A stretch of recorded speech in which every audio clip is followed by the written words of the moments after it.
Ayat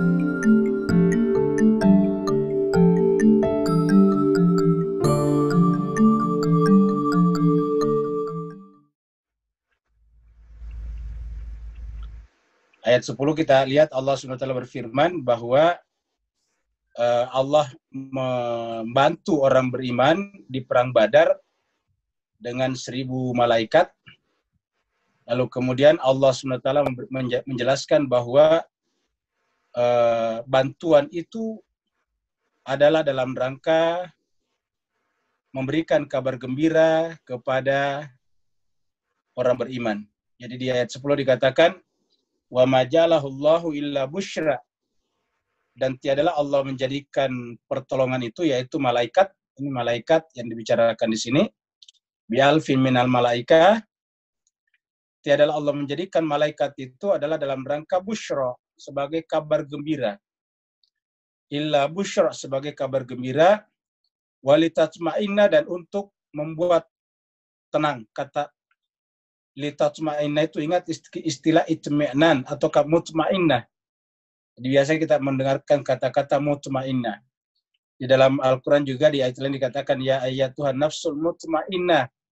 Nah, mutma'innah itu artinya tenang.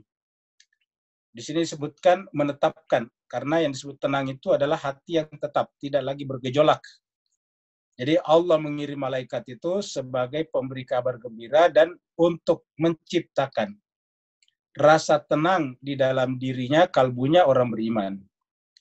Wa man nasru illa min indillah.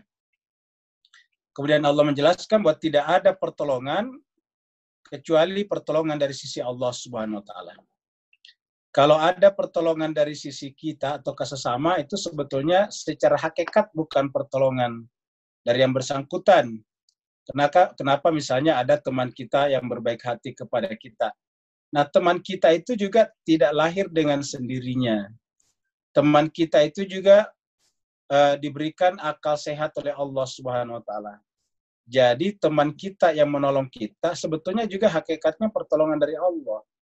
Karena teman kita itu juga tidak lahir maunya dia, tidak lahir juga dengan sendirinya, tetapi Allah yang menciptakan dia, sebagaimana Allah mengatakan bahwa laqad khalaqnal insana fi ahsani taqwim. Kamilah yang menciptakan manusia. Allah lah yang menciptakan manusia dalam rupa yang paling sempurna. Rupa yang paling sempurna dalam pengertian bukan hanya postur, tetapi juga di dalamnya ada akal sehat, ada ruhani, tapi ada jasmani juga. Jadi di dalam diri manusia itu ada alam malakuti itu non-materi, dan ada juga malakuti yaitu alam materi. Jadi jasmani kita ini adalah materi, sedangkan rohani kita adalah non-materi. Jadi rohani kita itu adalah alam malaikat, alam malakut namanya. Nah, Allah menciptakan kita seperti itu, maka kalau ada teman kita, sahabat kita, membantu kita, hakikatnya adalah juga pertolongan dari Allah SWT. Innallaha azizun hakim, itu ayat 10 kemarin. Sekarang kita masuk pada ayat baru. Nah, di antara bentuk pertolongan itu adalah id yugashikumun nu'asa amanatan min. Yaitu ketika, jadi pertolongan itu, ketenangan itu datang ketika id yugashikumun nu'asa. Ketika dia Allah SWT yugashikumun nu'as, dengan menutup kalian. Secara harafiah sini menutupi. Kata-kata gasya itu kan menutupi sebetulnya. Tapi maksudnya di situ adalah memberikan ketenangan dalam bentuk apa? An-nu'as, kantuk. Jadi menutupi rasa takut. Bapak Ibu bisa bayangkan, Nabi tadinya berperang 300 lawan 1.000-an orang. 1 berbanding 3, tentu ini berat. Tetapi rasa takut itu hilang dengan datangnya pertolongan Allah dalam bentuk malaikat, sehingga masih dalam suasana perangnya, kalau orang berperang dulu terkadang tidak bisa selesai sehari 2 hari, dalam suasana perang mereka bisa tidur nyenyak. Namanya perang itu kan pasti tidak bisa tidur nyenyak. Tapi dalam keadaan perang mereka bisa tidur nyenyak. Apa sebabnya? Melalui pertolongan tadi. Lalu ada namanya mutmainnah tadi. Tasmainnah. Jadi tenang. Apa yang tenang? Hati. Salah satu tanda hati tenang adalah dengan gampang tidur. Ulangi lagi Pak sekalian, salah satu tanda hati tenang hati ya, litatma'inna qulubukum bihi qulubukum. Salah satu tanda bahwa kita hatinya tenang adalah gampang tidur. Tetapi jangan dibalik, tidak selamanya kebalikannya. Tidak semua orang gampang tidur karena hatinya tenang, belum tentu juga. Ya. Tapi kalau dia tenang hatinya pasti gampang tidur. Tidak semua orang gampang tidur karena hatinya tenang. Kenapa ya? Bisa saja karena minum obat. Kan kalau kita habis minum obat penghilang rasa sakit, biasanya gampang tidurnya. Nah, yang dimaksud di sini adalah tanda jiwa itu tenang adalah gampang tidurnya. Di antaranya Bapak Ibu sekalian, mungkin ada yang sambil dengarkan ceramah kita ini, mungkin ada yang tertidur ngantuk. Itu pertanda yang bagus. Berarti Pak Ibu sekalian, selama mengikuti pengajian, mendengarkan Al-Quran dibacakan, diuraikan, itu ada ketenangan, malaikat turun. Karena memang itu hadis Nabi juga, ada hadis Nabi mengatakan bahwa majtama qaumun fi baitin min buyutillah, majtama qaumun fi baitin min buyutillah, tiadalah berkumpul satu komunitas. Qaumun itu adalah beberapa orang, kelompok, bisa dari berbagai tempat yang berbeda-beda. Fi baitin, di sebuah rumah, sekarang baitinya namanya Zoom. Min buyutillah, maka itu termasuk buyutillah, rumah Allah. Illa, kecuali bahwa Allah akan memberikan kepada orang itu adalah nazalat alaihimus sakinah. Allah menurunkan kepada orang itu sakinah, ketenangan jiwa. Wa ghasyyathumur rahmah. Wa ghasyah. Ini kata-kata ghasyah, ini ada kata-kata ghasyah. Wa ghasyyathumur rahmah. Dan Allah mencucurkan kepada mereka rahmat. Wa zakarahumullahu fiman indah. Wa khaffat alaihimul malaika wa zakarahumullahu fiman indah. Dan Allah mengirim malaikat kepadanya bersab-sab sampai ke arasy Allah SWT. Dan setiap yang hadir dalam majelis itu, Allah sebut namanya satu persatu bersama dengan nama orang tuanya. Si Fulan bin Fulan, Fulana binti Fulan. Itu disebutkan satu persatu. Kenapa disebutkan? Karena Allah menyampaikan kepada malaikat, wahai malaikat, itulah yang tadi, yang dulu kamu protes, bahwa akan menumpahkan darah dan membuat kerusakan. Ternyata mereka tidak menumpahkan darah, tidak membuat kerusakan, malah mereka berkumpul, berkasih sayang, saling mengajari di antara mereka. Jadi, majtama qaumun fi baitin min buyutillah yatluna kitab Allah, yang kerjanya membaca kitab Allah. Yatluna kitab Allah wa yatadarasuna bainahum. Jadi kerjanya adalah membacakan, mentelahkan kitab Allah, wa yatadarasuna bainahum, dan mengajarkan di antara mereka. Illa nazalat alaihimus sakinah wa ghasyyathumur rahmah wa khaffat alaihimul malaika wa zakarahumullah fi man indah. Jadi itu adalah hadis yang sangat terkenal. Jadi kita kembali ke sini. Jadi salah satu tanda hati tenang itu adalah gampang mengantuk. Dan kemudian amanatan, merasa aman. Yughashikumun nu'asa amanatan. Allah memberikan kepada kalian rasa kantuk dan merasa aman. Ya, kita hati merasa aman, tentram. Amanatan minhu, ya, darinya, dari tadi pertolongan Allah tadi. Wa yunazzilu alaikum minas sama'i ma'a, dan kemudian Allah menurunkan alaikum kepada kalian minas sama'i, dari langit, ma'a.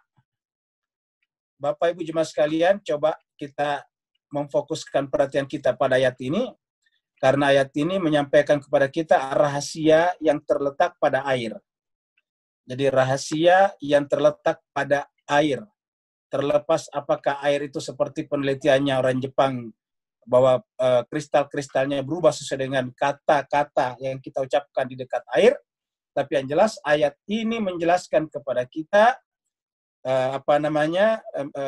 rahasia fungsi peran air dalam kehidupan kita. Yang pertama adalah wa yunazzilu alaikum minas sama, dialah Allah yang menurunkan alaikum kepada kalian dari, ingat penekanannya, dari langit. Apa yang diturunkan dari langit? Ma'a, air. Jadi berdasarkan ayat ini, air itu bukan dari bumi, air itu dari langit. Kata dari langit di sini bisa bermakna langit di atas kita, bisa juga bermakna langit itu adalah bukan materi.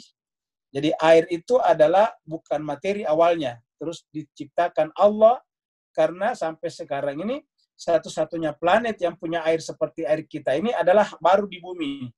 Mungkin ada di tempat lain dalam bentuk es yang membeku sampai sekian ratus derajat di bawah nol sehingga susah untuk dimanfaatkan. Tapi di bumi kita ini air benar-benar memberikan kehidupan. Itu sebabnya kehidupan satu-satunya sampai sekarang menurut para peneliti adalah di muka bumi kita ini. Kenapa? Karena kehidupan itu adalah bermula dari air. Dan Allah ingin menjelaskan bahwa kehidupan tumbuh-tumbuhan itu ataukah kehidupan di muka bumi, ingat tidak ada kehidupan kalau tidak ada tumbuh-tumbuhan, karena dengan tumbuh-tumbuhan lahirlah hewan-hewan, dari hewan-hewan lahirlah manusia. Kesimpulannya air itu adalah kehidupan, tetapi kehidupan itu adalah bermula dari pernikahan, perjodohan antara air dan bumi.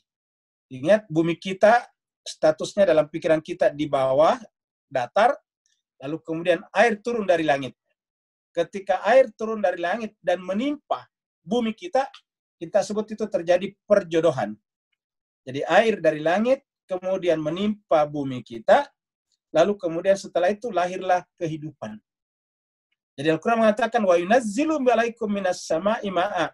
Tapi apa fungsinya di sini disebutkan dalam ayat ini?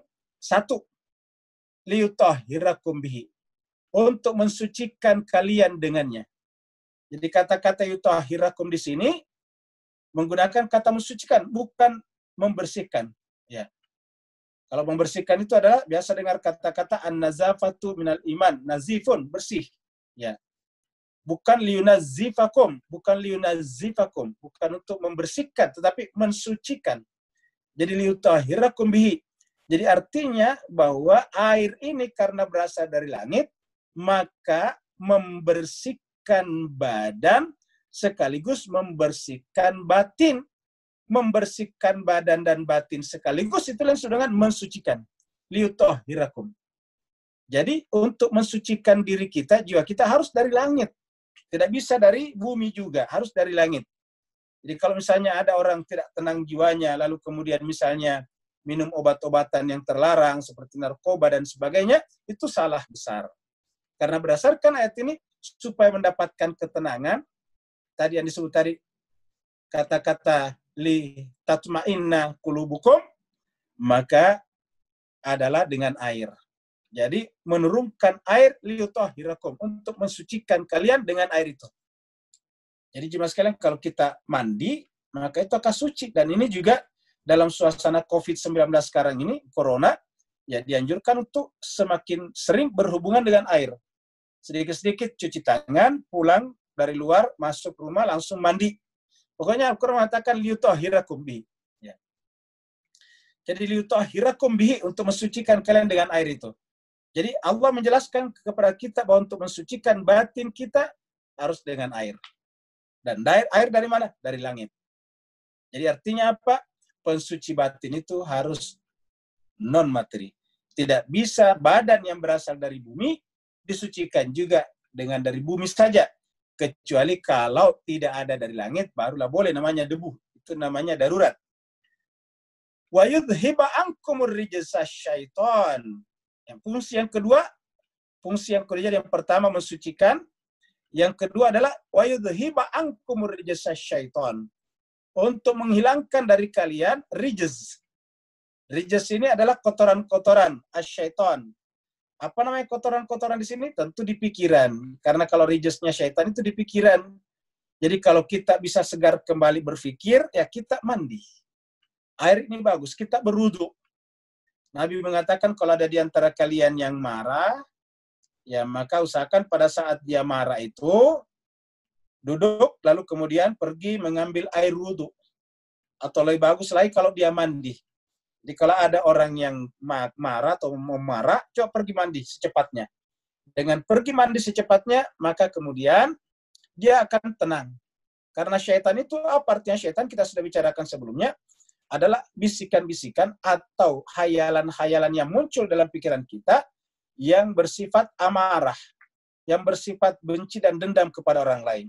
Kita sudah terangkan sebelumnya di surat Al-Maidah ayat 91, bahwa innama yuridu syaitan Hanya saja yang diinginkan syaitan itu adalah an yuqi'a bainakumul adawata wal baghdha, yaitu untuk membangkitkan, menimbulkan, memunculkan adanya permusuhan di antara kalian dan amarah, saling benci. Nah, kalau amarah dan benci kita muncul, maka kata Al-Quran air. Ya, kata kuncinya adalah air. Jadi wa yudhiba ankum rijsa syaitan. Sudah dua. Yang ketiga, waliyarbita ala qulubikum. Waliyarbita ala qulubikum. Dan dia akan, yarbita itu dari kata ribat. Apa itu? Menyatu, menguatkan. Kalau persatuan dunia Islam namanya Rabita Alam Islami. Rabita itu persatuan alam Islami, dunia Islam.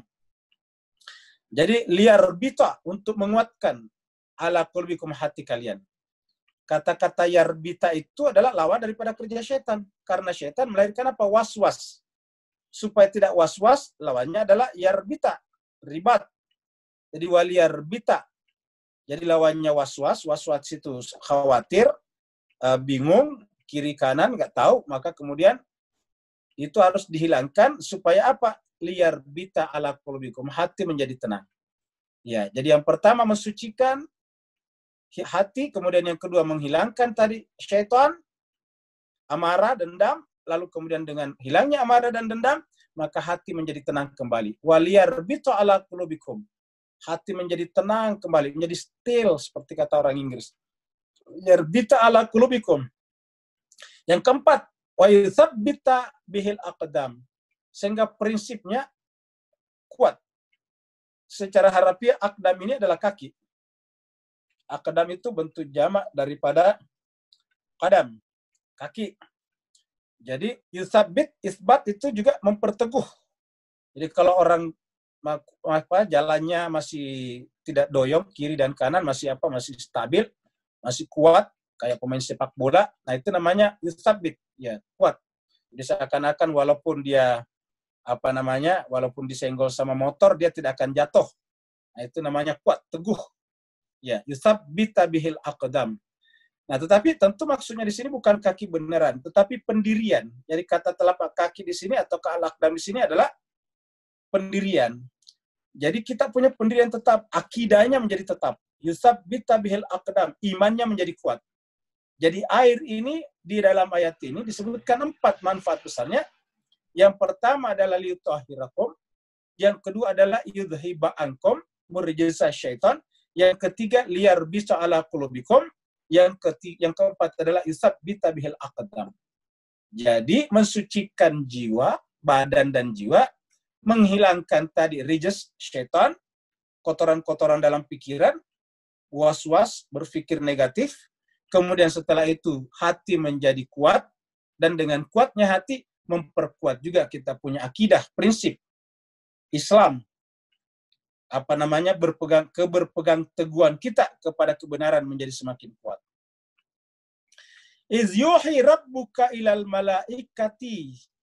Ingatlah ketika Rabbuka, Tuhanmu, kalau bahasa Arab dibaca dari sini baru ke sini. Kenapa? Ini pelakunya, ini kata kerjanya. Rabbuka, Tuhan kamu, yuhi, mewahyukan. Jadi ingatlah ketika Tuhanmu mewahyukan. Mewahyukan kepada siapa? Ilal malaikati. Jadi jemaah sekalian kita perhatikan bahwa caranya Allah melimpahkan ilmunya kepada malaikat dalam bentuk wahyu juga. Ini wahyu. Jadi yuhi rabbuka ilal malaikat. Jadi bukan hanya nabi yang menerima wahyu, tapi juga malaikat. Nah, nanti malaikat ini mewahyukan pula atau memberikan pula wahyu itu kepada nabi kalau malaikat diperintah untuk menyampaikannya kepada nabi. Nah, jadi malaikat nanti juga melakukan hal yang sama dengan ini, wahyu. Kepada siapa? Kepada manusia pilihan Allah, yaitu nabi ataupun rasul. Jadi idh yuhi rabbuka, ingatlah ketika Tuhanmu mewahyukan kepada al-malaikat, kepada malaikat. Ya, jadi Allah mewahyukan kepada malaikat. Malaikat siapa? Yang tadi disebutkan di sini. Ya, yang sebelumnya di ayat 10. Ya, yaitu alfun minal malaikah. Ini ayat 9 maksudnya. Ya, ini adalah bi alfin minal malaikah.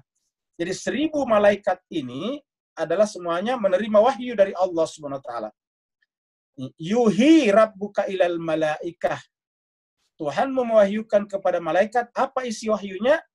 Anni, bahwa sungguhnya aku ini, kata Tuhan, ma'akum, akan bersama kalian. Kalian malaikat. Saya Tuhan bersama malaikat. Jadi artinya apa? Walaupun kelihatannya bantuan kepada orang mukmin itu malaikat, tapi hakikatnya Allah juga hadir di sana. Jadi ini ma'akum.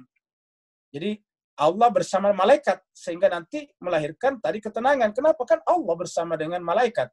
Berarti kalau malaikat bersama umat Islam, berarti kan umat Islam jadi tenang. Kenapa? Malaikat mendatangkan ketenangan. Jadi kalau ada yang menceritakan bahwa Nabi kedatangan malaikat baru kemudian dia ketakutan, itu tidak benar. Kenapa? Karena malaikat itu mendatangkan ketenangan tadi. Maka dikatakan, inni ma'akum. Aku ini, kata Tuhan kepada malaikat, ma'akum, bersama kalian. Karena aku bersama kalian, maka fathabbitul ladzina amanu. Teguhkanlah, maksudnya teguhkan, hilangkan keraguan, hilangkan ketakutan, hilangkan kekhawatiran, hilangkan kesedihan. Kepada siapa? Orang-orang beriman. Dan ini beberapa ayat dalam Al-Quran mirip seperti ini, bahwa kalau Allah mengirim malaikat kepada seseorang, maka orang itu menjadi tenang, bukan menjadi bingung. Jadi Allah mengatakan, menciptakan sabbitu, fathabbitul ladzina amanu. Jadi Allah mewahyukan kepada malaikat, bahwa datanglah ke tengah-tengah orang beriman, dan dengan kedatangan kamu kuatkanlah hati orang-orang beriman. Nah, sebaliknya, sa'ulqi fi qulubil ladzina kafaru ru'ba. Sebaliknya kepada hatinya orang-orang yang kafir. Siapa yang disebut kafir di sini? Yang melawan Nabi. Jadi kafir di sini adalah melawan Nabi. Jadi melawan, memerangi Nabi di Madinah, yaitu yang berada di dalam perang Badar yang tujuannya melawan Nabi dan pengikut-pengikutnya. Nabi dan sahabat-sahabatnya dilawan, maka mereka yang melawan itulah yang disebut dengan al-kafar, kafaru di sini. Jadi kepada orang beriman sabbitu, lalu kepada orang kafir sa'ulqi fi qulubil ladzina kafaru ar-ru'ba. Jadi ar-ru'ba ini adalah ketakutan. Tiba-tiba merasa takut. Jadi orang beriman teguh hatinya, hilang rasa takutnya, hilang rasa sedihnya. Sedangkan orang yang menentang Nabi, muncul dalam hatinya ar-ru'ba. Rasa takut itu menjadi hilang, muncul dalam hatinya orang beriman. Jadi kalau orang kafir, kalau orang beriman, ru'banya hilang, berubah menjadi isbat. Sebaliknya kalau orang yang menentang Nabi, isbatnya hilang, rasa tenangnya hilang, muncul ar-ru'bah, rasa takut. Nah, dengan demikian apa kata Allah? Fadribu fauqa al-a'naqi wadribu minhum kulla banan.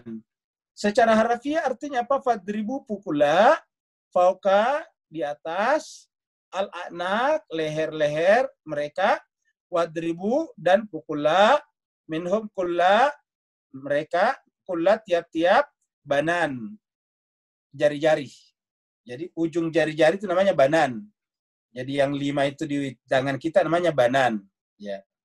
Kalau iyat itu secara keseluruhan itu sampai siku. Seperti kalau kita berwudu. Itu sampai di atas malah itu namanya iyat, tangan. Sampai ke ketiak kita itu namanya tangan. Waktu wudu dibatasi sampai di siku. Itu tangan. Nah, sedangkan kalau banan itu jari-jari tangan. Ya. Nah, sekarang apa yang kita bisa ambil dari ayat ini? Ingat, kata-kata fadribu fauqal a'naq, maka pukullah di atas leher-leher mereka, wadribu, dan pukullah tiap-tiap ujung jari mereka. Artinya kita dulu mempelajarinya secara lahiriah. Bahwa secara zahir, secara lahiriah, ayat ini menjelaskan kepada kita bahwa hukuman dalam Islam itu menurut ayat ini ada 2. Nanti di tempat lain ada 3, yaitu misalnya dicambuk. Ya, dicambuk. Kemudian di dalam ayat ini adalah yang pertama adalah hukuman qisas. Hukuman qisas itu adalah kalau dia membunuh atau membuat kerusakan di muka bumi, maka hukumannya adalah qisas. Ya, qisas itu hukum mati. Kalau bahasa sekarangnya hukuman mati. Hukuman mati sekarang ini biasa ditembak. Nah, kalau pada zaman berdasarkan Al-Quran ini, fadriu fauqal anak, itu dipancung mereka. Ya, karena kalau orang dipancung itu matinya cepat. Jadi fadribu fauqal anak, maka pancunglah mereka. Jadi kata-kata pukullah tengkuk mereka, leher mereka, itu artinya pancunglah mereka. Itu yang pertama, hukum qisas. Yang kedua, hukum berikutnya adalah misalnya mencuri. Ya, mencuri. Maka kalau dia mencuri apa hukumannya? Yaitu dipotong tangannya. Ternyata tangan yang dipotong bukan tangan dalam pengertian dari siku ataukah dari ketiak kita, pundak kita sampai ke bawah, bukan. Tetapi berdasarkan ayat ini adalah banan ujung-ujung jari. Jadi kalau orang mencuri itu hanya ujung jari-jarinya, bukan juga jari-jarinya, ujungnya. Dan menurut informasi para ahli fikih itu adalah salah satunya saja anak jarinya. Jadi salah satu anak jari ataukah jari-jari tangan, ya, baru kemudian nanti kalau mencuri berikutnya lagi baru diambil lagi salah satunya, begitu. Jadi salah satu, dan itu bagian depannya saja, tidak sampai satu anak jari-jarinya. Nah, jadi artinya berdasarkan ayat ini, kalau orang mencuri adalah ujung jari. Ingat, banan itu adalah ujung jari, ujung jari-jari, ujung jemari, ya. Ujung jemari, ya. Jemari itu yang 5, nah ujungnya itu misalnya ujung telunjuk dan sebagainya. Jadi kulla banan. Jadi itu secara zahiriyah. Ayat ini secara zahir menjelaskan bahwa kalau qisas itu orang dipancung faukal anak supaya yang bersangkutan tidak menderita, tidak lama menderita. Yang kedua adalah juga ujung jari tangan supaya yang bersangkutan masih bisa beraktivitas. Tapi kenapa dipancung seperti itu, disilangkan tangan seperti itu? Untuk memberikan efek jerak kepada yang bersangkutan. Karena dengan cara seperti itu yang bersangkutan tentu bisa merasa malu karena sudah ada bekasnya di tangannya dan seterusnya. Sehingga dengan cara seperti itu semua orang akan berusaha berpikir 1000 kali kalau ingin melakukan pencurian. Satu. Yang kedua, secara maknawiyah. Kalau secara maknawi artinya apa? Yang namanya anak itu leher adalah perbatasan antara kepala dan badan. Manusia itu secara garis besar ada 2 macam, kepala dan badannya. Badannya digerakkan oleh kepalanya. Maka di sini dikatakan bahwa untuk orang-orang yang memusuhi agama, terutama Allah dan Rasul tadi, pisahkanlah kepala dengan badannya. Jadi obrak-abriklah barisan perlawanan mereka. Jadi obrak-abriklah perlawanan mereka. Pisahkan antara bagian komandonya dengan prajuritnya. Sehingga tidak ada garis komando. Karena kepala adalah komandonya, sedangkan tubuh adalah prajuritnya. Artinya tanganlah yang memegang. Tapi perintah memegang itu datang dari kepala. Ya. Mulutlah yang memakan. Tetapi perintah memakan itu kan sebetulnya dari kepala. Begitu juga kaki. Kaki itu adalah berjalan. Tapi perintah berjalan itu sebetulnya adalah dari kepala. Begitulah seterusnya. Jadi pisahkanlah mereka. Ya, faukal a'naqi. Jadi dalam agama ini sebetulnya agama menjelaskan kepada kita bahwa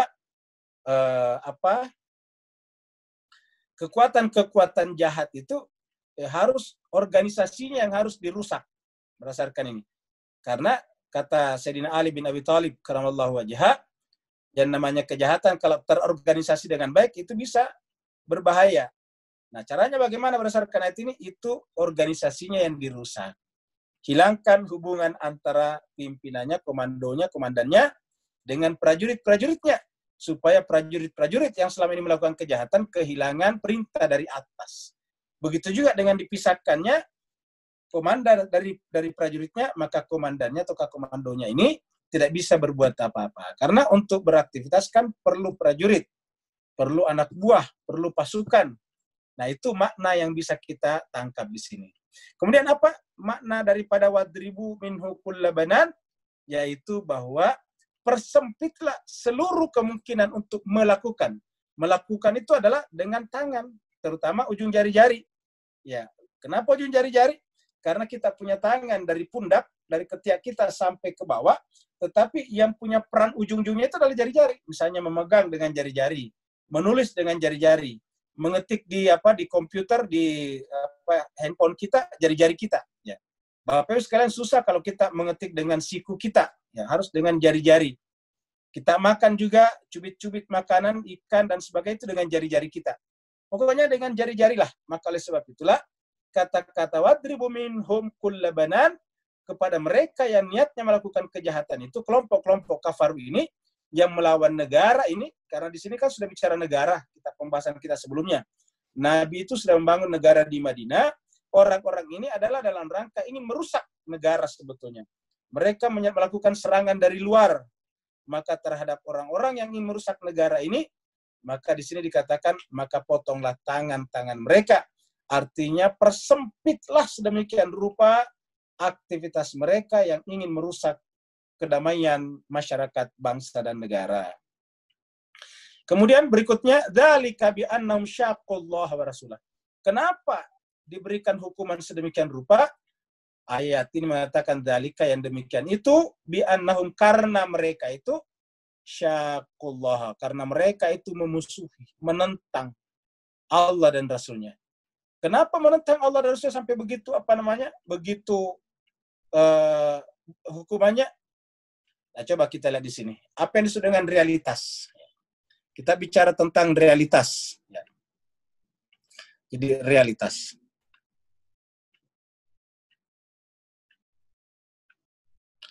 Jadi realitas ini sebetulnya cuma dua macam.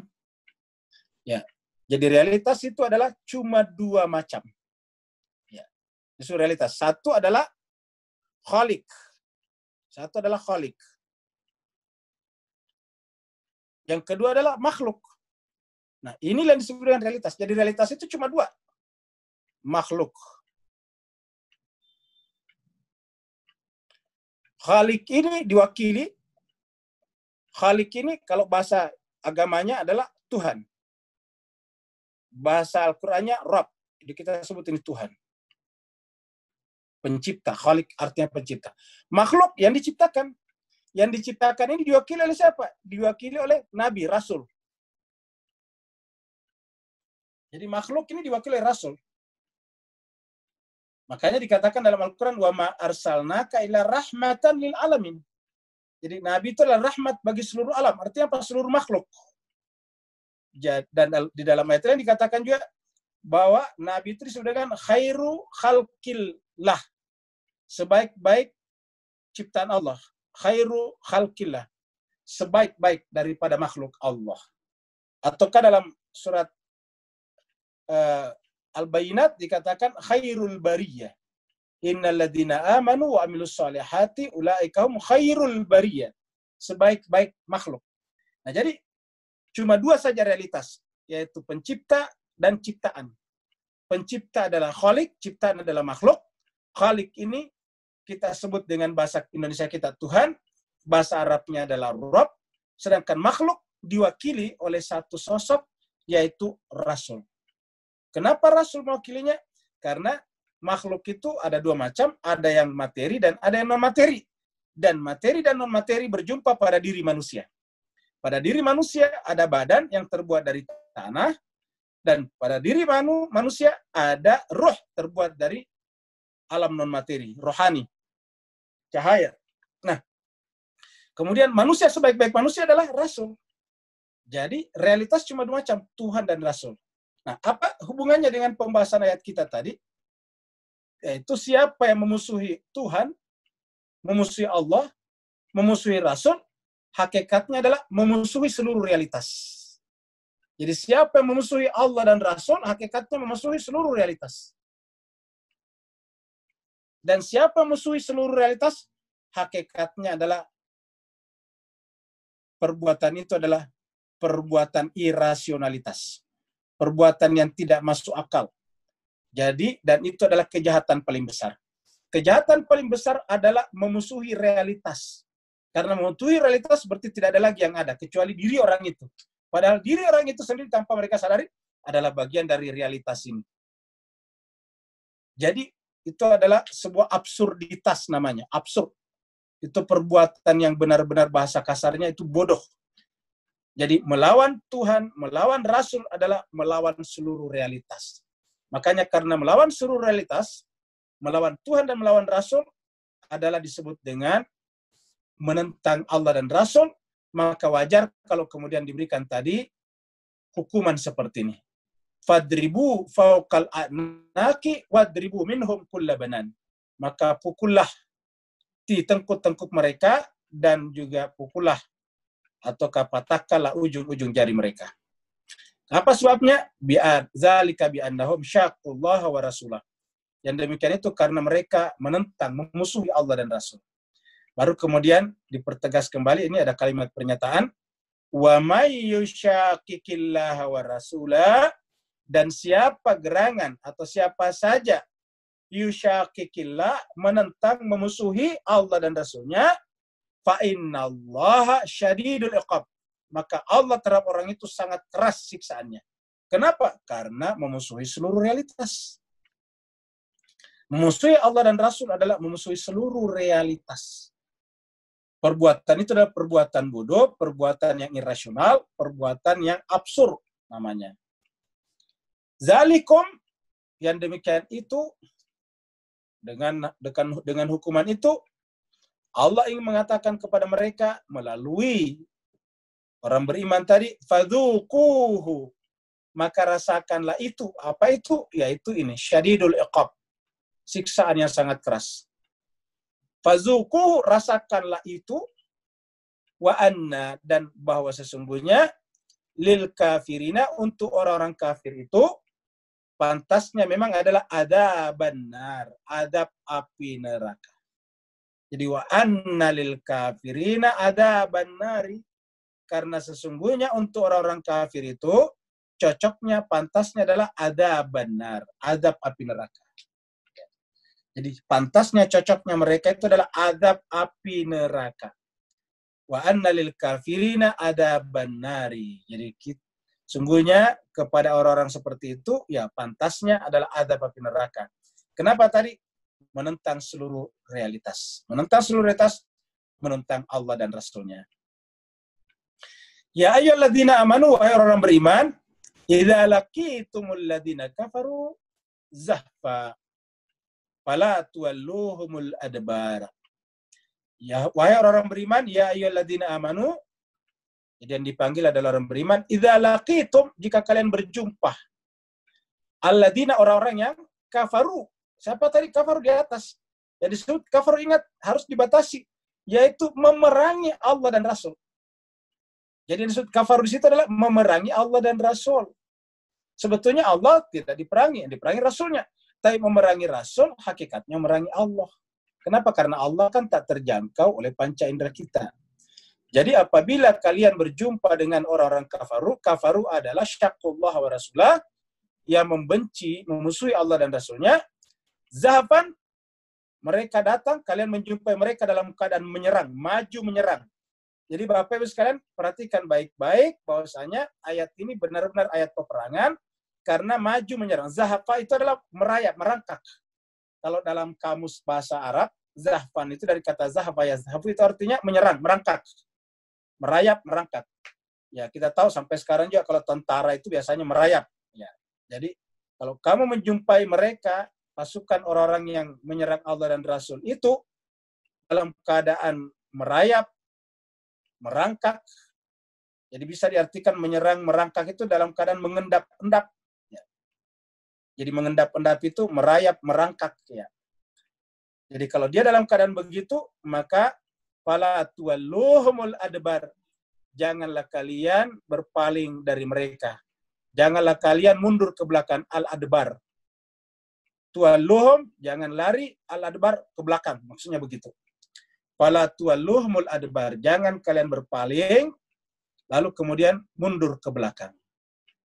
Nah, jemaah sekalian, kata-kata zahfa di sini, karena menggunakan kata-kata merayap, merayap artinya mengendap-endap, bisa diartikan secara maknawi. Jadi secara harafiah, ya benar-benar ada sekelompok musuh. Jadi zahfa itu bisa bermakna sekelompok musuh yang datang secara pelan-pelan, merayap. Itu namanya zahfa. Tetapi bisa juga diartikan dengan musuh yang lain, dan itu misalnya dalam pikiran, dalam ajaran. Jadi musuh-musuh pikiran itu juga sebetulnya mengendap-endap. Di mana? Mengendap-endap, merayap di dalam pikiran umat manusia. Nah, untuk menghadapi mereka harusnya tidak boleh mundur ke belakang. Artinya apa? Orang beriman, terutama ulama-ulamanya, mempelajari cara berpikir mereka. Mempelajari filsafat mereka. Lalu kita tahu di mana sih sebetulnya masalahnya. Nah, jadi tidak boleh mundur ke belakang. Jadi harusnya kalau ada serangan, misalnya serangan dari ideologi-ideologi seperti misalnya komunisme, kapitalisme, dan sebagainya, adalah tidak arif apabila kita hanya sekedar mengkafirkan dan melarang-larang orang berhubungan dengan mereka, sementara berkaitan dengan ajaran. Yang namanya ajaran itu lebih halus daripada tentara beneran. Kenapa? Karena kalau ajaran, apalagi dalam dunia internet sekarang, dunia maya sekarang, itu bisa menyerang melalui seluruh penjuru. Anak kita bisa diserangnya melalui misalnya iklan yang tiba-tiba muncul ketika mereka menonton film di YouTube misalnya. Anak kita memang nontonnya bagus, ya, itu adalah kartun anak-anak. Tapi di tengah-tengah kartun anak-anak kan biasa muncul tuh apa namanya? Iklan. Nah, bagaimana caranya? Bagaimana caranya mengalahkan sesuatu yang tidak mungkin rasanya dielakkan dalam dunia maya seperti sekarang? Yaitu kita sebut dengan ajaran. Nah, oleh sebab itulah harus melawan ajaran itu dengan apa? Dengan ajaran juga. Jadi kita harus mampu melawan ajaran dengan ajaran. Ya, katakanlah misalnya kekuatan terbesar daripada komunisme adalah revolusi. Ya, revolusi itu bermula dari perbenturan antara kaum proletariat dengan borjuis. Proletariat dan borjuis. Nah, perbenturan inilah yang disebut dalam bahasa filsafat dengan dialektika. Dialektika materialis, dialektika historis. Nah, pertanyaannya ialah, apakah ajaran dan teori dialektika itu bisa direduksi, bisa disederhanakan menjadi perbenturan antara proletariat dan borjuis? Apakah yang disebut dengan dialektika seperti itu? Nah, tentu kita harus mampu mempelajari bahwa yang namanya dialektika ada, tetapi tidak bisa disederhanakan, direduksi menjadi hanya sekedar memperbenturkan antara kaum buruh dengan para pemilik modal. Itu butuh pembelajaran filsafat yang lebih tinggi berkenaan dengan itu. Nah, jadi artinya apa? Para ulama-ulama Islam juga harus mempelajari semuanya. Jadi, alladzina kafaru zahfa fala tuwalluhumul adbar, maka janganlah kalian berbalik ke belakang. Dan jemaah sekalian, namanya ajaran itu bermutasi juga setiap saat. Jadi bukan hanya virus yang bermutasi setiap saat, tapi juga ajaran. Katakanlah tadinya kita cuma mengenal dua ajaran besar secara filosofi. Yang pertama adalah komunisme, sosialisme. Yang kedua adalah liberalisme, kapitalisme. Tapi kemudian kita melihat bahwa kedua-duanya juga melakukan mutasi terus-menerus. Sehingga kita harus dituntut untuk mempelajari kedua-duanya. Sehingga kita tidak ketinggalan langkah dari mereka. Ya. Salah satu negara yang sangat maju sekarang ini, pesat perkembangannya adalah Cina misalnya. Nah, pertanyaan, apakah Cina itu masih menjadi seperti negara komunis pada tahun 60-an, 70-an? Yang disebut dengan negara tirai bambu pada saat itu. Tentu lain ceritanya lagi. Kenapa? Karena di Cina sekarang mereka menerima pemodal-pemodal besar juga masuk.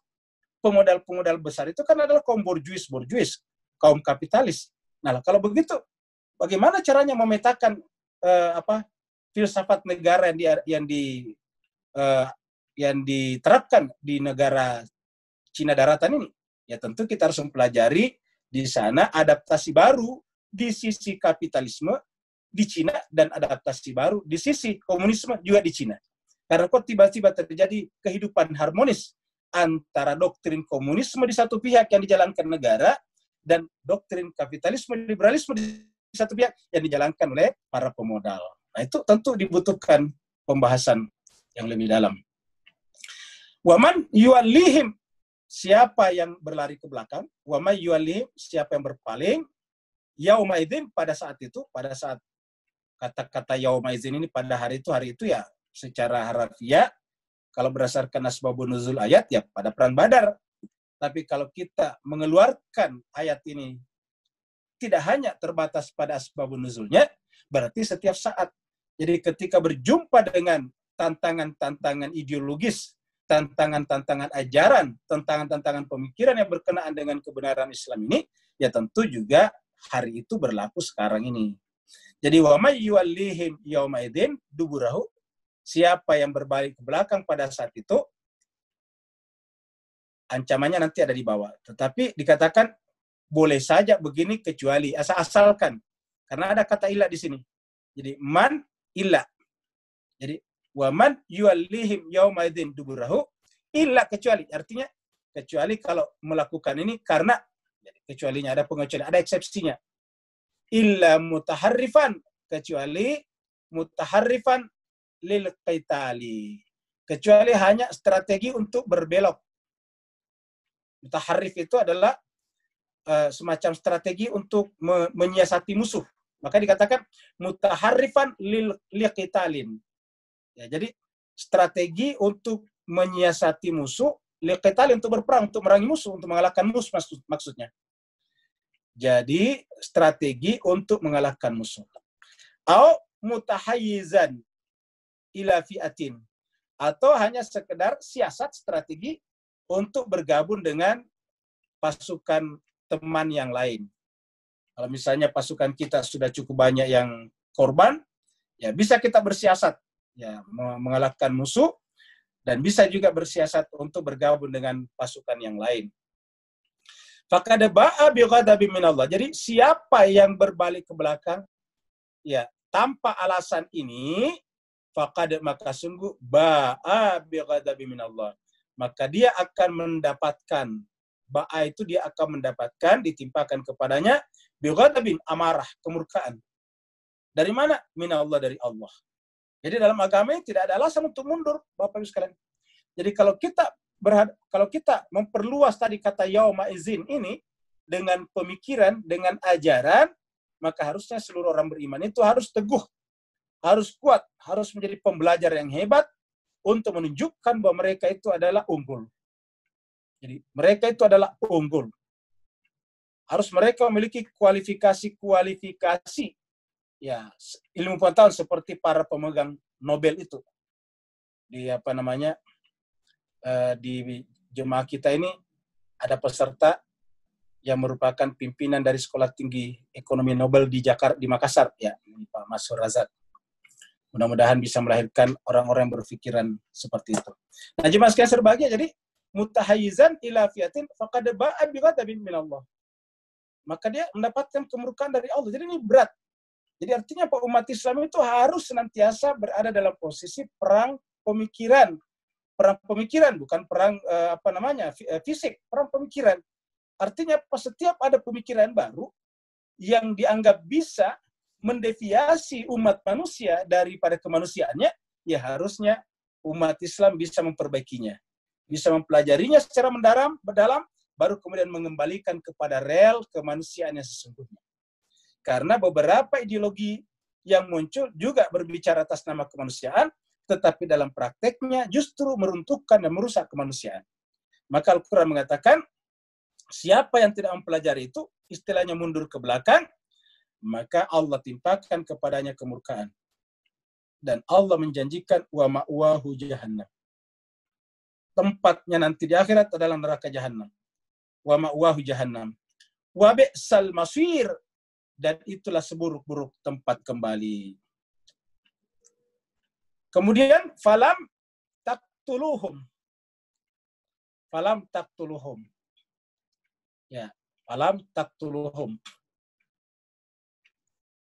Walakinna Allah qatalhum. Jadi kalau terjadi perang berdasarkan ayat itu tadi, perang, karena ingat dengan catatan mereka menyerang Bapak Ibu sekalian ya. Jadi ini adalah perang Badar atau perang Nabi di Madinah itu adalah Nabi semuanya dalam posisi bertahan. Makanya Bapak Ibu yang pernah ke Madinah, pasti biasa dibawa berziarah atau mengunjungi tempat-tempat yang dulu Nabi berperang, seperti Badar, seperti Khandak, seperti Uhud, dan sebagainya. Biasanya dibawa berziarah ke sana. Untuk apa? Supaya kita sebetulnya melihat bahwa Nabi itu tempat-tempat perangnya itu di sekitar Madinah. Tidak jauh dari kota Madinah. Artinya apa? Nabi itu hanya mempertahankan negaranya. Mereka menyambut di luar supaya musuh ini tidak masuk ke dalam kota. Karena kalau masuk ke dalam kota dan terjadi perang kota itu korbannya luar biasa. Kejahatan terhadap kemanusiaan itu pasti akan muncul. Pemerkosaan akan muncul, pembakaran properti akan muncul. Pokoknya banyak sekali yang muncul. Oleh sebab itulah Nabi tidak akan membiarkan ini terjadi.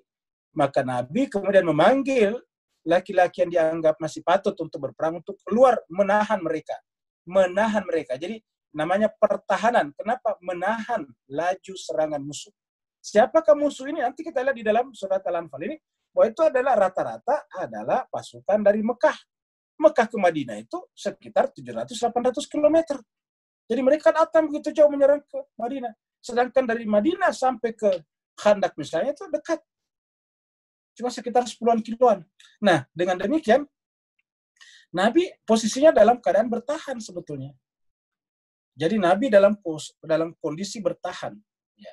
Bukan menyerang orang lain. Nah, jadi harus kita pahamkan bahwa ini adalah pertahanan. Islam tidak boleh bersifat ofensif, apalagi agresif, apalagi ekspansif, tidak boleh. Jadi Islam tidak boleh agresif, tidak boleh menganeksasi wilayahnya orang. Islam perangnya adalah mempertahankan diri. Maka dikatakan di sini, falam taqtuluhum, kalau kalian sudah berperang melawan mereka dan membunuh mereka karena mereka tadi memusuhi Allah dan Rasulnya dengan ingin menghancurkan peradaban Madani di Madinah, maka sebetulnya bukan kamu yang membunuh mereka. Walakinallaha qatalahum. Akan tetapi Allah lah yang membunuh mereka. Apa sebabnya? Karena perang itu atas perintah, permintaan dari Rasul yang merupakan wakil Allah di muka bumi. Karena perang ini adalah dipandu, diguide oleh Rasulullah, maka hakikatnya itu adalah Allah yang membunuh mereka melalui Rasul dan sahabat-sahabat yang bersama dengan Rasul. Prajurit-prajurit yang bersama dengan Rasul. Jadi tidak bisa diberlakukan sembarang ayat ini. Harus jelas dulu, apakah perang itu benar-benar mempertahankan diri atau mengekspansi negara orang. Kalau mengekspansi negara orang, apalagi mendatangi negara orang seperti kita datang ke Syria mengacau negaranya orang, itu tidak berlaku ayat ini. Itu kejahatan. Ya. Karena tidak pernah Nabi contohkan. Itu tidak ada sunnahnya dari Nabi seperti itu. Jadi, harus kita pertegas bahwa perang di sini adalah mempertahankan diri. Falam taqtuluhum walakinallah qatalahum. Jadi kalau kamu membunuh mereka, hakikatnya bukan kamu yang membunuh mereka. Jadi jangan ada rasa takut dan jangan ada rasa bersalah kalau membunuh mereka. Apa sebabnya? Walakinallah qatalahum. Tetapi Allah yang membunuh mereka.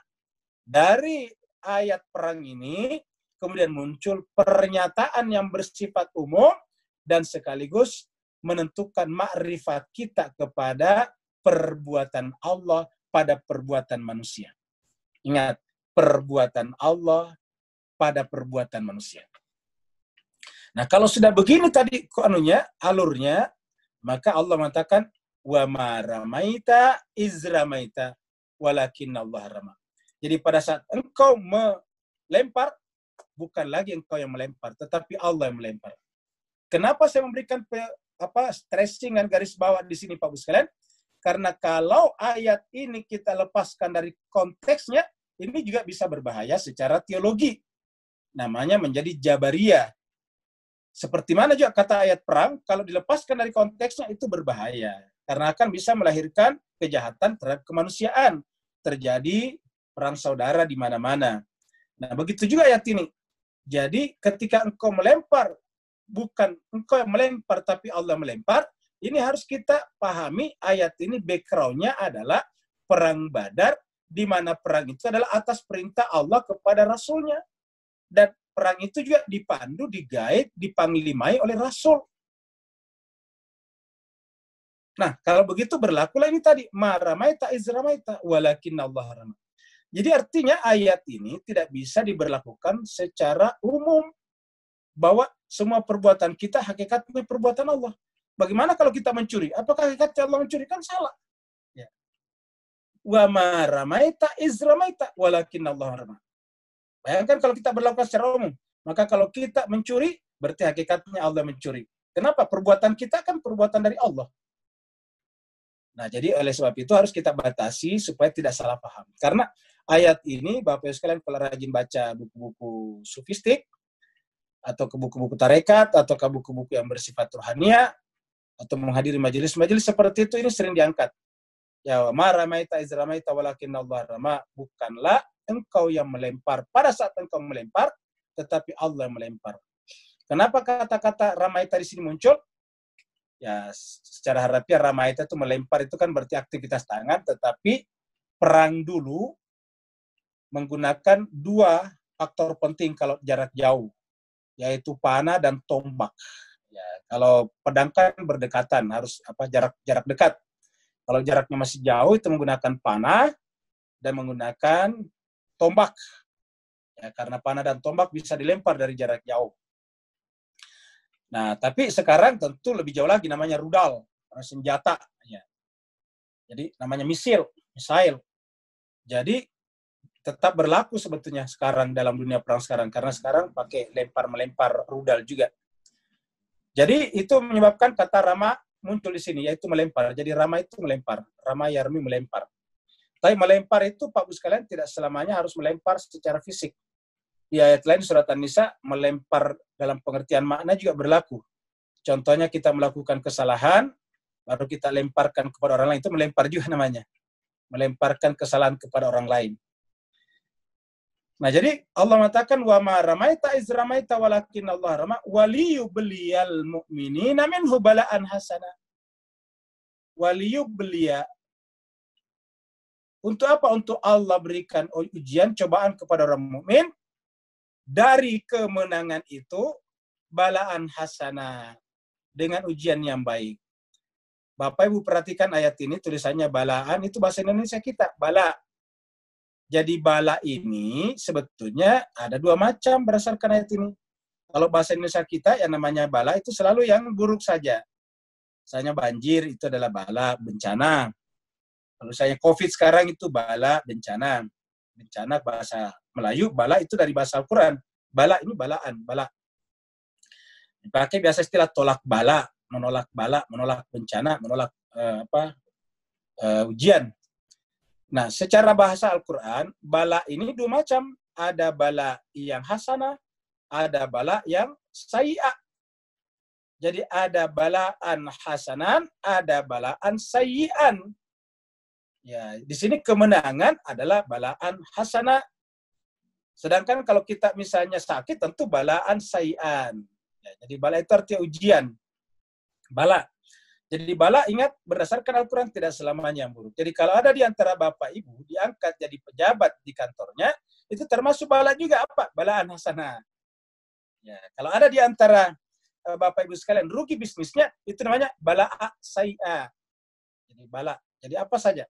Kita lapar itu juga bala namanya. Walanabluwannakum bisyai'in minal khauf wal jo' itu adalah lapar. Khauf takut itu juga bala. Jadi bala ini luas maksudnya.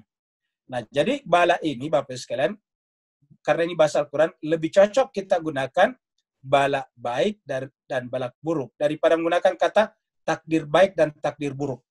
Kenapa? Karena takdir baik dan takdir buruk itu tidak lazim kita temukan dalam Al-Quran. Tapi kalau bala ini banyak sekali dalam Al-Quran. Kata-kata bala banyak dalam Al-Quran.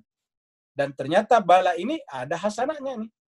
Kemenangan yang diberikan kepada orang beriman di Badar dengan dikirim kepadanya malaikat-malaikat dan dengannya hatinya menjadi tenang, itu adalah balaan hasanah. Itu adalah bala yang baik. Innallaha sami'un alim.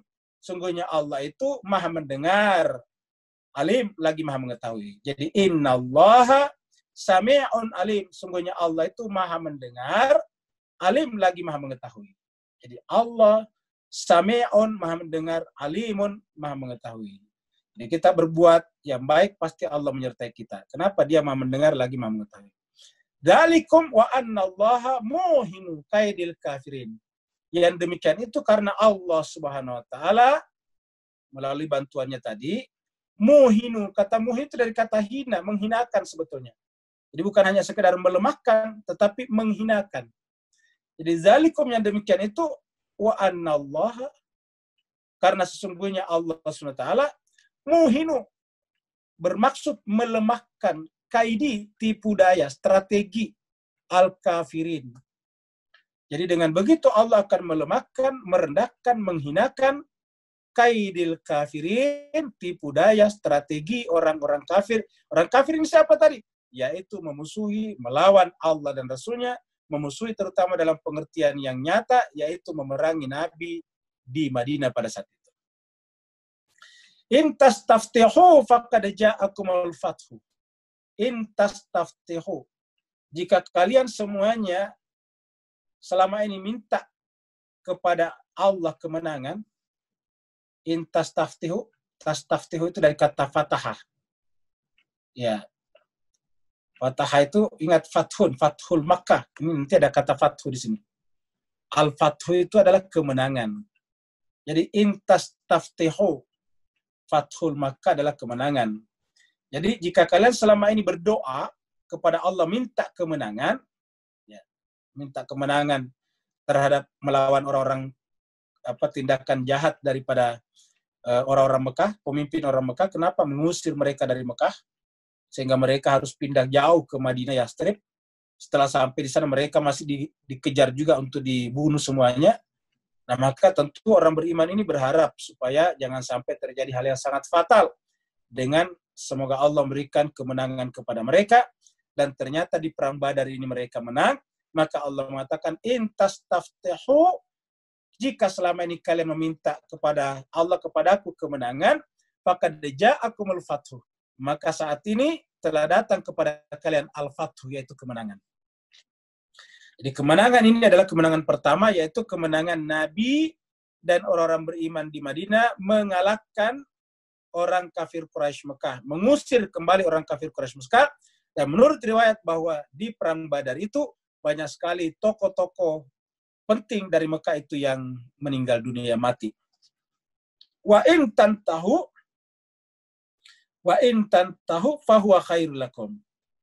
Dan jika kalian berhenti, fahuwa khairul lakum. Jadi kata-kata berhenti di sini artinya berhenti berputus asa. Karena tadi ini ada kecenderungan berputus asa. Oh, kita selama ini dikorban padahal kita orang beriman. Ya. Dan begitu juga musuh juga begitu. Jadi sebetulnya yang ini lebih tepatnya berlaku pada musuh ini. Nah, jadi ini adalah orang beriman diberikan kemenangan, sedangkan musuh yang dikalahkan, ini berlaku ayat ini. Wa in tantahu, jika kalian berhenti, fahuwa khairul lakum, maka itu lebih baik bagi kalian. Jadi musuh-musuh ini lebih baik berhentilah saling berperang, lebih baik membangun kerjasama. Toh manusia itu bersaudara. Toh Nabi tidak memaksakan semua orang harus beriman. Yang penting jangan menimbulkan kekacauan di dalam masyarakat. Maka wa in tantahu, jika kalian berhenti memusuhi memerangi Nabi, fahuwa khairul lakum, itu lebih baik bagi kalian. Jadi ayat ini menjelaskan kepada kita bahwa Nabi, Islam, Al-Quran itu tidak menghendaki peperangan. Dari mana ayatnya ini? Jika kalian berhenti berperang, fahuwa khairul lakum, itu lebih baik bagi kalian. Jadi berhenti berperang itu lebih baik. Karena perang itu bagaimanapun pasti tidak enak. Wa in ta'udu, tetapi kalau kalian kembali lagi memerangi Nabi di Madinah, na'ud, kami juga akan kembali. Kata kami, Tuhan mengatakan, kami akan perintahkan lagi Nabi, dan Nabi memerintahkan kaum mukminin, sahabat-sahabat mereka, prajurit mereka, untuk melawan kalian. Jadi, wa in ta'udu, na'ud. Apakah mereka berhenti? Ternyata tidak. Setelah perang Badar nanti mereka datang lagi. Akhirnya perang Uhud. Jadi wa in ta'udu na'ud, jika kalian kembali lagi, maka kami juga akan kembali. Ya. Wa lan tughniya ankum fi'atukum. Jadi kata-kata ta'udu di sini, jika kalian kembali, bukan berhenti sini, berhenti di sini tadi. Jadi wa in ta'udu, jika kalian kembali lagi, ada ya'ud itu kembali. Ya, maksudnya kembali memerangi lagi. Jadi jika kalian kembali memerangi Nabi, maka kami juga akan kembali memerintahkan Nabi Rasul bersama dengan sahabat dan prajuritnya untuk memerangi kalian. Dan kalau Nabi bersama sahabatnya memerangi kalian, walan tughniya ankum fi'atukum syai'a, maka fi'atukum itu golongan kalian, pasukan kalian tidak akan cukup untuk membantu, menolong ankum kalian. Jadi sekali-sekali pasukan itu tidak akan bisa menolong kalian. Sesedikit apapun juga. Walau kasrat, walaupun banyak. Kan sebetulnya namanya prajurit itu cuma dilibatkan. Bahkan mungkin dibayar pada zaman Nabi itu. Maksud yang dibayar di sini dari pihak orang yang menentang Nabi. Jadi sebetulnya itu adalah disponsori oleh elit-elit masyarakat Quraisy di Mekah yang tidak senang melihat Muhammad bin Abdullah itu punya pengaruh yang sangat besar yang mengalahkan pengaruh mereka di Mekah. Maka mereka iri hati, mereka dendam, maka mereka kemudian mengejar Nabi sampai di Madinah sana. Nah, mereka lah yang kemudian mengumpulkan pasukan. Mengumpulkan pasukan tentu ada janji-janji, bisa saja karena uang, bisa juga karena janji-janji kalau menang dapat ini dan itu. Tapi kesimpulannya, mereka itu kebanyakan adalah orang-orang yang tidak tahu menahu masalah. Mereka hanya dilibatkan oleh ketua-ketua mereka, pimpinan-pimpinan mereka. Makanya disebut dengan fi'atukum, golongan kalian, artinya pendukung-pendukung kalian. Walaupun itu kalian perbanyak, kasurat itu diperbanyak. Jadi wa in ta'udu na'ud walan tughni ankum fi atukum syai'a walau kasrat wa annallaha, apa sebabnya? Karena sungguhnya Allah ma'al mu'minin. Jadi jemaah sekalian bisa lihat pernyataan ini, biasanya kita dengarkan saja innallaha ma'as sabirin. Di sini juga ada kata annallaha ma'al mu'minin. Jadi annallaha ma'al mu'minin. Sungguhnya Allah beserta dengan orang mukmin. Jadi orang mukmin itu apa? Artinya pasti sabar. Ya, karena apa? Karena di tempat lain dikatakan innallaha ma'as sabirin. Berarti kalau dikatakan innallaha ma'as sabirin, innallaha ma'al mu'minin, berarti maksudnya mukmin dan sabar itu sama saja. Ya. Jadi kalau dikatakan innallaha ma'al mu'minin, ya. Jadi Allah bersama, satu adalah orang sabar. Yang kedua adalah orang mukmin. Di tempat lain ada lagi ma'al muttaqin, orang bertakwa. Nah, berarti sebetulnya yang tiga ini itu juga, yang tiga ini adalah itu juga. Ya, jadi ini adalah sama saja, itu juga. Artinya apa? Kalau dia bertakwa, ya harusnya dia mukmin. Dia bertakwa mukmin, ya pasti sabar. Kalau dia sabar, ya mukmin dan takwa. Jadi ini adalah tiga istilah saja. Disebut dia sabar karena kaitannya dengan kekuatan menerima hal-hal yang tidak menyenangkan. Disebut mukmin karena kuatnya hati mereka bergantung kepada Allah. Dia bertakwa karena tujuannya hanya kepada Allah. Takwa itu artinya bergerak menuju, mendekat kepada Allah. Jadi orang bertakwa itu adalah musafir kepada Allah. Seperti kata Nabi Ibrahim, inni dahibun ila rabbi, saya ini adalah orang yang pergi kepada Tuhan. Nah, itu orang bertakwa. Jadi orang yang bergerak mendekat kepada Tuhan namanya bertakwa. Sedangkan orang yang sudah tenang hatinya bersama dengan Allah namanya mukmin. Dan orang yang tidak guncang hatinya apabila ditimpa hal-hal yang tidak menyenangkan namanya sabar. Nah, mereka itu Allah bersamanya. Jadi sebetulnya ini adalah tiga-tiganya satu oknum. Sabar, mukmin, takwa itu adalah terminologi saja berkaitan dengan responnya terhadap milieu atau lingkungan eksternal mereka, luaran mereka. Kemudian terakhir, ya ayyuhalladzina amanu, wahai orang beriman. Jadi kalau orang beriman, ati Allah wa rasulah. Kalau orang yang kafir tadi apa? Syaqullah wa rasulah. Jadi kalau orang kafir, syaqullah wa rasulah. Jadi kalau ada orang tidak taat kepada Allah dan Rasulnya, maka harusnya pasti syaqullah. Jadi taat disebutkan tadi atas syaqullah.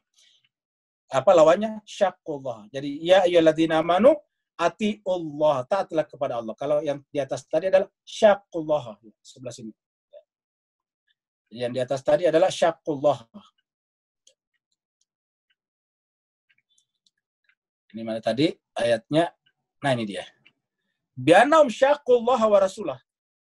Wa man yushaqiqillah, dan siapa yang menentang, menolak, lawannya tadi adalah yaitu ta'ah.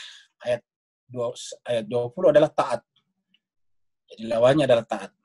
Ya ayyuhalladzina amanu atiullaha wa rasulah.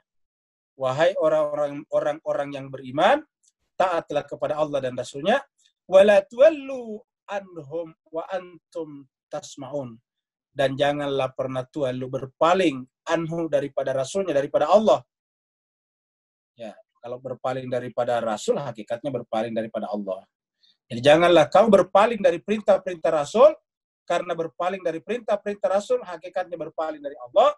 Wa antum tasma'un, padahal kalian sudah mendengarkan ayat-ayat dibacakan.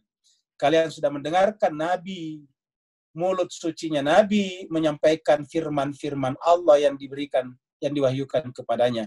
Kalian sudah mendengarkan ayat-ayat itu, kalian sudah mendengarkan wicaranya Nabi, pengumuman dari Nabi, seruan dari Nabi, maka jangan sampai kalian tidak taat kepadanya, sementara kalian telah mendengarnya.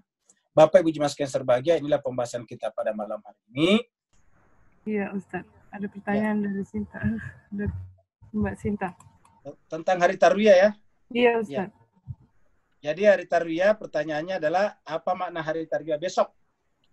Ya, Tarwiyah yang disebut membekalkan air dan mendapatkan ilmu berkaitan dengan pokoknya yang namanya Tarwiyah itu ya artinya mengangkat air sebetulnya.